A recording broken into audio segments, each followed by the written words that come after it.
من راجل لراجل.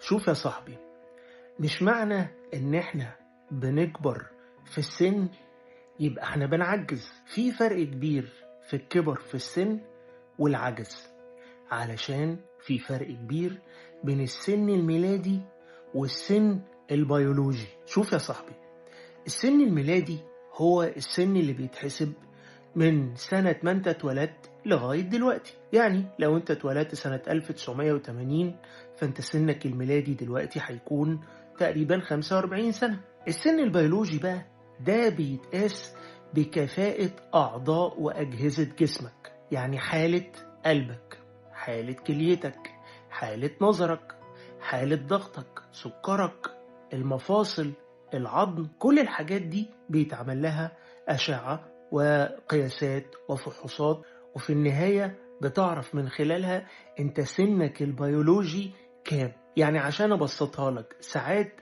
نقابل واحد ويكون شكله شاب جدا مع ان هو عنده 50 سنة، يقول ايه ده، ما شاء الله، ازاي ده انت شكلك اصغر بكتير قوي من سنك.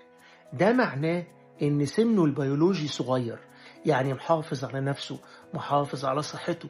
والعكس صحيح، ساعات نشوف حد اول ما نشوفه نديله كده ان هو عمره في الاربعينات 45، لكن هو حقيقة الامر يكون 30.